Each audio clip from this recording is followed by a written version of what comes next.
In this video, we're now going to look at the end of Reconstruction and a period that may may be very positive and have a lot of good consequences, like African Americans voting, having representation in government, moving forward with education, establishing public education. The support and the help of the Freedmen's Bureau had really changed things. Martial law had protected African Americans and gave them the ability to vote and protected them from Ku Klux Klan and other terrorist organizations with Union troops under Grant. But that's coming to an end. And the North is going to leave, and the Union soldiers are going to leave. And Reconstruction is going to end in the 1870s, and we can go back and forth on the official day. Now, let's look at the Reconstruction, what it did, and now we're going to go into some of the consequences as soon as Reconstruction ends. So this is a video. It's really good. It's from facinghistory.org. It's very well done by professors and academics.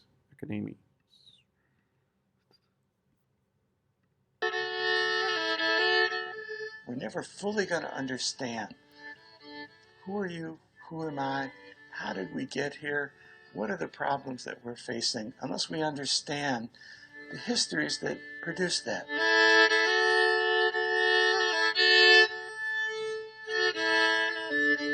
Reconstruction, to my mind, is the most vital period of American history. People were making history, out of the ashes of war, creating an entirely new country. The transfer from slavery to political liberty, practically overnight, had never happened anywhere else in history. This was a bold set of aspirations. And it set in motion civil rights, notions of equal citizenship, the empowerment of black people, the idea that white people and black people could work together, could live together, could govern together, could love together in a way that was unprecedented in American history. That was not going to be accomplished in 15 years, but it set in motion a series of things that we're still wrestling with today as a society. Who is a citizen? What should the rights of citizens be? What are the relationships between the federal government and the state governments? How do you deal with terrorism? That's a Reconstruction issue. Those central questions of who is an American, what does it mean to be an American, and what is the American government, and therefore what is America, are really laid down from 1865 forward. But all of this was happening in a society that had to face this and try to deal with this and define all of this practically overnight in the wake of an all-out war.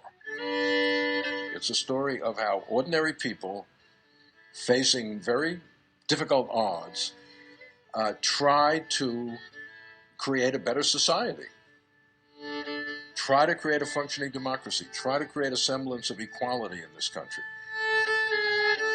In its highs and its lows, and its tragedy, its corruption, it's just a remarkable story, and every student of American history should know it.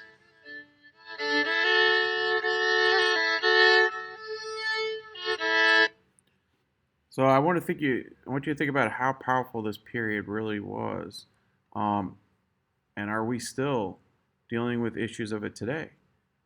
And I want you to think about how that connects with Black Lives Matter.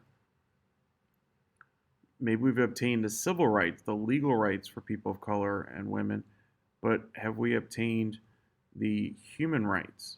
Can people expect to be treated equal in 2020 and right now? All right, so now we're going to talk about the period after the Reconstruction era and how things start turning, and they start turning the other way very quickly. And this case is a really very important case and a large turning point. So Reconstruction ends in the 1870s. The Union troops go back to the North, and the South gains power again. And very quickly, white males take power again. Many African Americans very quickly lose their positions, as we've seen in office in the 1870s, as white males can also start voting again. The Confederate, if they served as a Confederate soldier, originally they couldn't vote. Now they could, and they start taking back office and power in the country. This case changes everything. So there was these laws called black codes, and they were everything from allowing not allowing African Americans to or black people to not own guns was a very powerful one, very popular one as well. To telling them where to sit on a train car in the South, and they're all across the South, really heavily concentrated in Louisiana, Mississippi, Alabama, Arkansas, Tennessee area, and the deep South, Texas as well. And this guy comes along, Homer Plessy. Now, Homer Plessy is a really interesting guy. In this case, is Homer Plessy versus Ferguson. So Homer Plessy is on a train car, and a Ferguson train company was the company, and he's sitting in a train car towards the front of the train. And one of the conductors come up and say, look, you can't sit here. No black people are allowed to sit in the front of the train. So you have to understand, at that time in the South, if you're 132nd African American in your blood, that was black. That was just considered black. But then there was no biracial or multiracial for the most part in the deep South. You're just black or you're not. So he's black because his ancestry, he had African American ancestry. And you could see the picture on the right. He doesn't look, he could probably pass very easily as a white man. However, they would have like race identification cards. They would have cards that would identify you if you're black or not. So they could check that. So they asked him to go to the back of the train.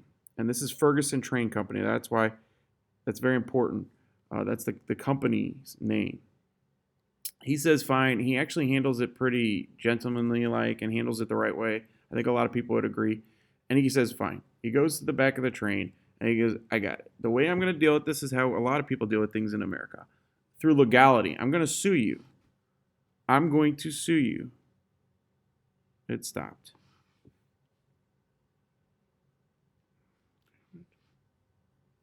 Why? So I'm going to sue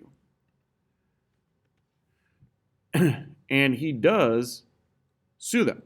And this goes all the way up to the Supreme Court of the United States. And the Supreme Court says, look, you could separate people on train cars as long as it's equal. You can't separate if it's not equal, but you can separate people as long as the train cars are equal. So meaning the train cars look about the same. It doesn't matter if you move them to the back. And black people can sit in the back of the train, and you guys know later the bus. He loses the case. There was only one judge that actually wrote a dissent, that dissented or wrote against this, and that was John Marshall Harlan.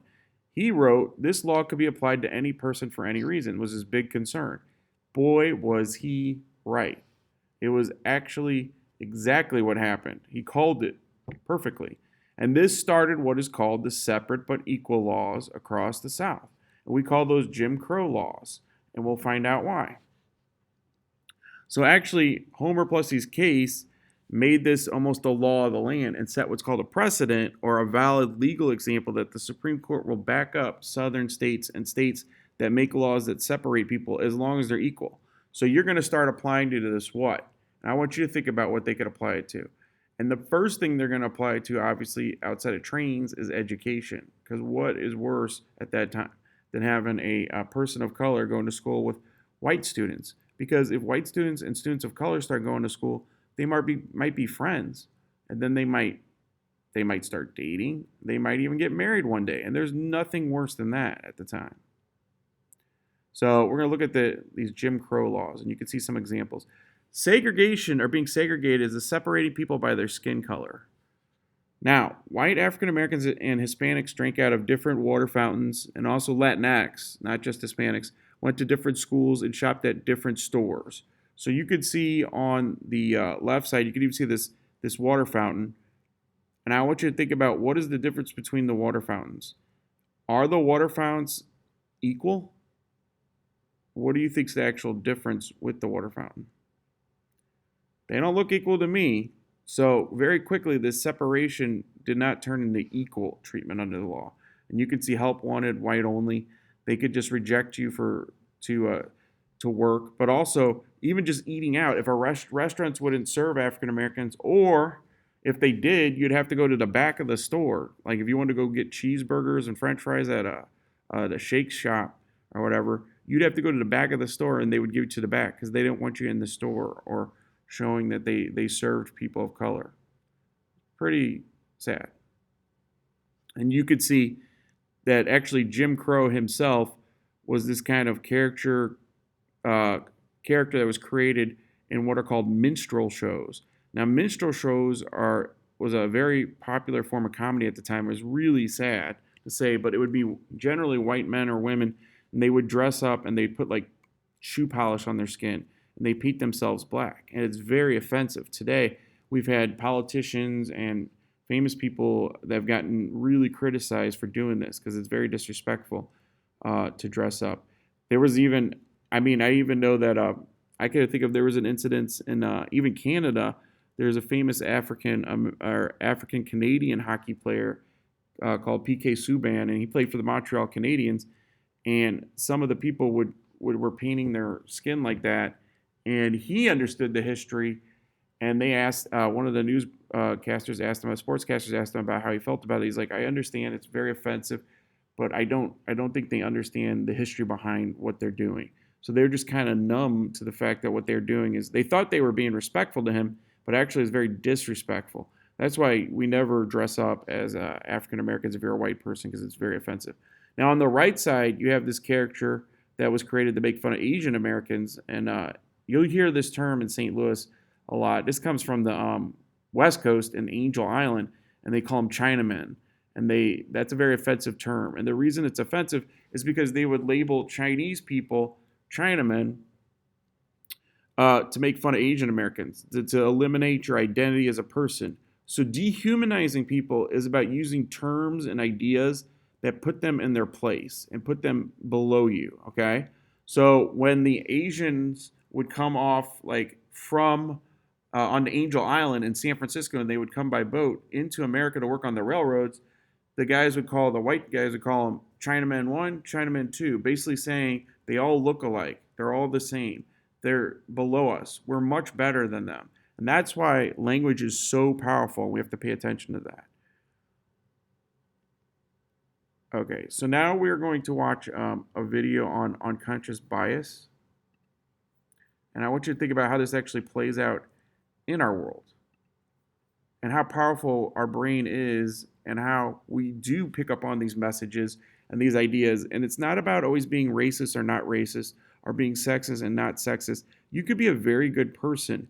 However, we still pick up on these messages in society. So I'm going to show you a video in psychology and try to explain this idea of unconscious bias, our bias that we're not necessarily always aware of.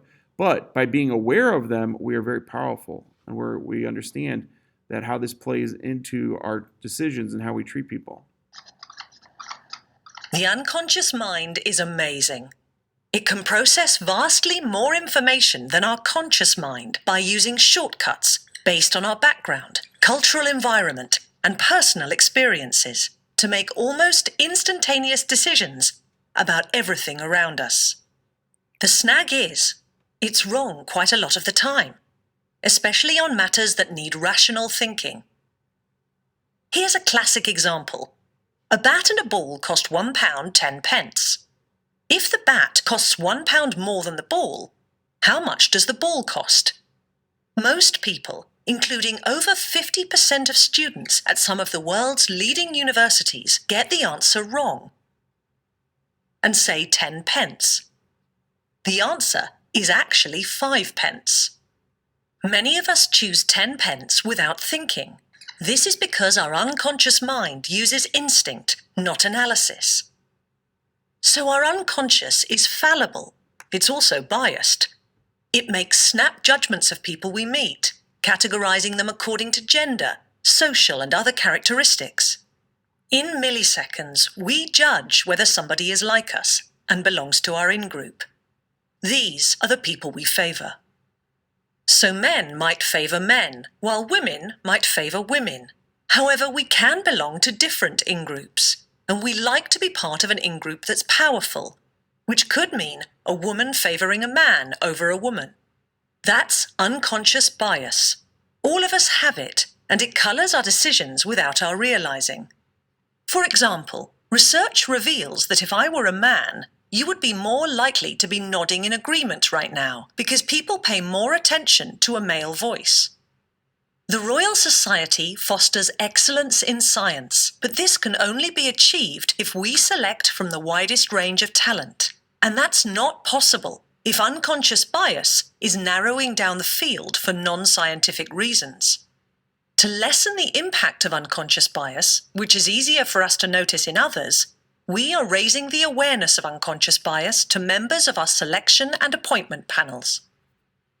We're encouraging panel members to deliberately slow down decision-making, reconsider reasons for decisions, question cultural stereotypes, and monitor each other for unconscious bias.